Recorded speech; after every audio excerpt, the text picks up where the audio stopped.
अगला भाई, अगला आपका क्या है, कॉजेटिव वर्ब्स। अब देखो कॉजेटिव वर्ब्स क्या होती हैं। एक तो मैं कहूँ कि भाई कोई काम मैंने खुद किया, और एक मैं कहूँ कि कोई काम मैंने किसी और से करवाया। जैसे अक्सर करके आपने देखा होगा कि हम कहते हैं कि यार जाओ इस गाड़ी को साफ करवाओ। मैं ये नहीं कह रहा हूँ कि जाओ इस गाड़ी को साफ करो। मैं मान लीजिए ऑफिस में हूँ, मैं ऑफिस से कह रहा हूँ कि यार एक काम करो, बढ़िया सी चाय बनवाओ अंकल से। मैं कह किसी और से रहा हूँ और बनाएगा कोई और। यानी कि पॉजिटिव वर्ब्स को हमें तब यूज करना चाहिए जब हम सामने वाले से कुछ करवाएं, मतलब खुद नहीं करें। सब्जेक्ट खुद नहीं करेगा, सब्जेक्ट किसी और से करवाएगा। समझ रहे हो भाई?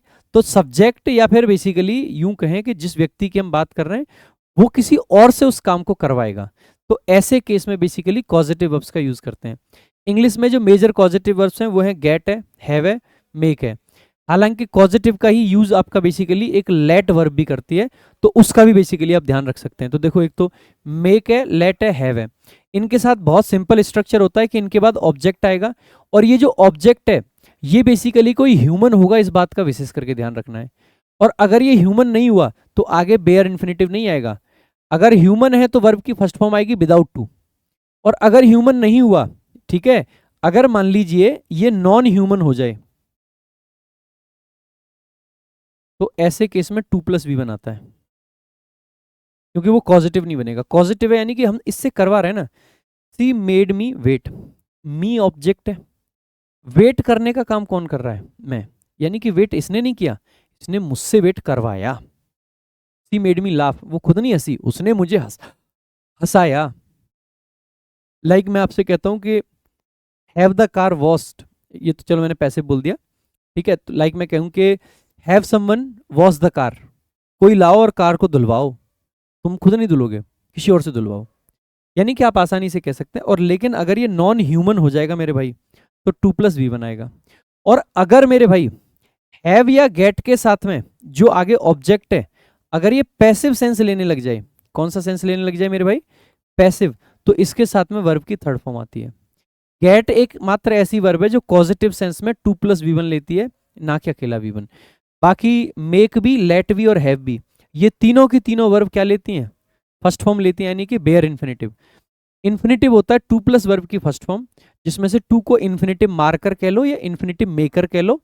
तो जो इन्फिनेटिव मार्कर है अगर हम उसको हटा दें, यानी कि बिना टू के जब वर्ब की फर्स्ट फॉर्म आती है ना, उसको हम बेयर इन्फिनेटिव कहते हैं, नंगा इन्फिनेटिव, समझ रहे हैं? तो बेयर इन्फिनेटिव, तो जनरली पॉजिटिव स्ट्रक्चर्स में बेयर इन्फिनेटिव आता है, छोड़ के एक गेट को, गेट के साथ टू प्लस भी बनाता है, ठीक है। एक बार देख लेंगे, I enjoy to listen music in my free time.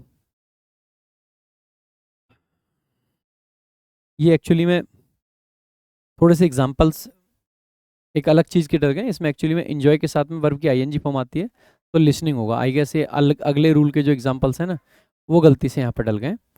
Help के साथ में एक चीज़ ध्यान रखेंगे, हेल्प के साथ कुछ इंपॉर्टेंट स्ट्रक्चर्स होते हैं, वो मैं यहाँ पे लिख देता हूँ। हेल्प के साथ क्या होता है, आप चाहो तो हेल्प के साथ में टू प्लस वी वन लिखो, और आप चाहो तो अकेला वी वन लिखो। तो सी हेल्प मी कैरिंग नहीं होगा, सी हेल्प मी या तो टू कैरी लिखो या फिर कैरिंग लिखो, मतलब या तो टू कैरी लिखो या अकेला कैरी लिख दो। She helped me carry the heavy bags. She made him to cry नहीं, she made him cry, to plus V one नहीं लिखना है, अकेला V one. They needed to spend more time together, तो दे नीडेड टू स्पेंड सही है, कोई दिक्कत नहीं। अच्छा, यहाँ पे जो गड़बड़ है ना वो ये है कि टू प्लस वर्ब की फर्स्ट फॉर्म आती है ना कि स्पेंड, तो इसमें मल्टीपल अलग अलग तरीके के क्वेश्चंस डल गए, तो कोई नहीं। देखो एक बार, the H R had made the assistant, देखो ये सीजीएल 2025 का क्वेश्चन है। The H R had made verb आ गई, द असिस्टेंट आपका क्या है, एक पर्सन है, तो आगे वर्ब की फर्स्ट फॉर्म आएगी रीसबमिट। रीसबमिट, क्या रीसबमिट करना है, ऑल द डॉक्यूमेंटेशन आफ्टर। तो आप कहोगे सर ए वाले पार्ट में एरर है, इतना लंबा सेंटेंस था लेकिन सिंपल सा एरर था इसमें, ठीक है। ये 2025 में जो बड़े बड़े सेंटेंसेस आए थे उनका एक पार्ट है। So the H R had made the assistant resubmit all the documentation after discovering, जब उसने डिस्कवर किया a discrepancy in the date of joining for 3 contractual employees. आगे देखेंगे, द लैंडलेडी मेड मी। अब मेक प्लस ऑब्जेक्ट, तो आप कहोगे sir changing नहीं, चेंज आपको लिखना पड़ेगा। ये 2019 में सीपीओ में पूछा गया क्वेश्चन है। आगे, I initially thought of including both the mother and the child but, the women was reluctant to have their pictures take. भाई देखो, टेक वर्ब के हिसाब से पिक्चर्स को रिलेट करोगे तो पिक्चर्स किसी चीज को लेंगी या पिक्चर्स को लिया जाएगा, आप कहोगे सर लिया जाएगा, तो आप कहोगे कॉजिटिव का पैसिव है। यानी कि मैंने बेसिकली इंक्लूड करना चाहा था मदर और चाइल्ड दोनों को, लेकिन जो महिला थी वो बेसिकली रिलक्टेंट थी कि मेरी फोटोज ना ली जाएं, फोटो वो नहीं लेगी, कोई और लेगा। यानी कि पॉजिटिव स्ट्रक्चर है, लेकिन आप आसानी से कह सकते हो कि पॉजिटिव में भी पैसिव है, क्योंकि पिक्चर्स किसी चीज को नहीं लेंगी, पिक्चर्स को लिया जाएगा।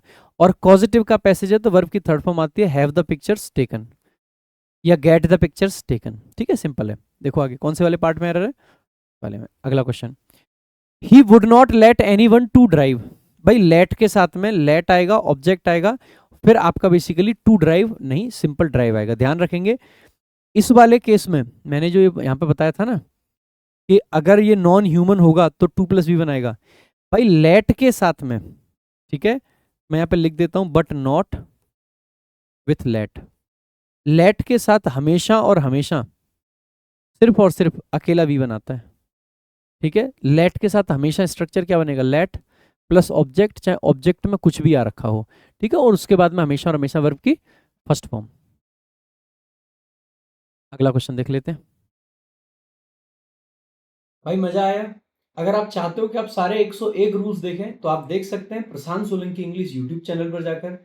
और अगर आप चाहते हैं कि सारे रूल्स को एड फ्री देखें, साथ में टेस्ट लगा के प्रैक्टिस भी करें, तो आप डाउनलोड कर सकते हैं टॉपर्स विजडम ऐप, क्योंकि वहां पर सब अवेलेबल है।